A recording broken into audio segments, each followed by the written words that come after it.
গাজা থেকে প্রায় ১০০ কিলোমিটার দূরের পশ্চিম তীরে ব্যাপকভাবে গ্রেফতার অভিযান চালাচ্ছে ইসরায়েলি বাহিনী। বাদ যাচ্ছে না ফিলিস্তিনি নারী ও নাবালক শিশুরাও। গত ২৪ ঘণ্টায় কমপক্ষে ৫০ জন ফিলিস্তিনিকে আটক করেছে আইডিএফ। কাতার ভিত্তিক সংবাদ মাধ্যম আল জাজিরার একটি প্রতিবেদনে বলা হয়, রামাল্লার উত্তরে কোবার শহরে সবচেয়ে বেশি ধরপাকড় চালানো হয়েছে। এখান থেকে কমপক্ষে ২৪ জনকে আটক করা হয় বলে জানা গেছে। এর মধ্যে প্রায় ১৬ জনকে শনাক্ত করা হয়েছে, যাদের মধ্যে সাবেক বন্দী হানান বারঘৌত এবং অন্যান্য বন্দীরাও রয়েছেন।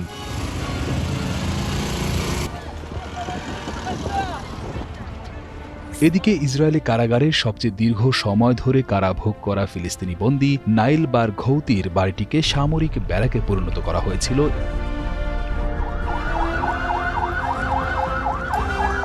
ফেব্রুয়ারির শেষের দিকে মুক্তি দিয়ে মিশরে নির্বাসিত করা হয় নাইল বারঘৌতিকে। ২৫ এপ্রিল ভোরে হেব্রনের দক্ষিণে আদ-দাহরিয়া শহরেও ইসরায়েলি বাহিনী ব্যাপক ধরপাকড় চালায়। ফিলিস্তিনিদের বাড়িঘর তল্লাশি করে এবং পৌর পরিষদের ৩ সদস্য সহ ১০ জন ফিলিস্তিনিকে গ্রেফতার করে। এছাড়া অন্যান্য স্থানের মধ্যে আজুন ও বেথলেহেম শহর এবং নাবলুসের পূর্বে বেইত ফুরিক শহর থেকেও ফিলিস্তিনিদের আটকের ঘটনা ঘটেছে। এবছর এপ্রিল পর্যন্ত ইসরায়েল প্রায় ৯,৭৯২ জন ফিলিস্তিনিকে বন্দী করেছে, যাদের মধ্যে ৩,৪৯৮ জনকে কোনো অভিযোগ ছাড়াই আটক করা হয়েছে। অন্যদিকে থেমে নেই গাজায় ইসরায়েলের বিমান হামলা। ২৪ এপ্রিল বৃহস্পতিবার উত্তর গাজার জাবালিয়ায় একটি পুলিশ স্টেশনে ইসরায়েলি বিমান হামলায় কমপক্ষে ১০ জন নিহত হয়েছেন।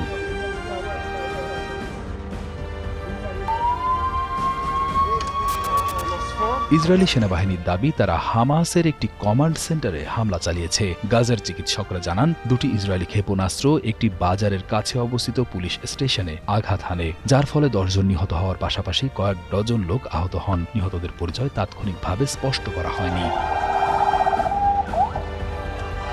তাছাড়া গাজার স্বাস্থ্য মন্ত্রণালয় জানিয়েছে, গাজা শহরের দুররা শিশু হাসপাতালটি অকার্যকর হয়ে পড়েছে। ইসরায়েলি হামলায় ভবনের উপরের অংশে আঘাত করায় আইসিইউ ইউনিট ক্ষতিগ্রস্ত হয় এবং সৌরবিদ্যুৎ প্যানেল ধ্বংস হয়ে যায়।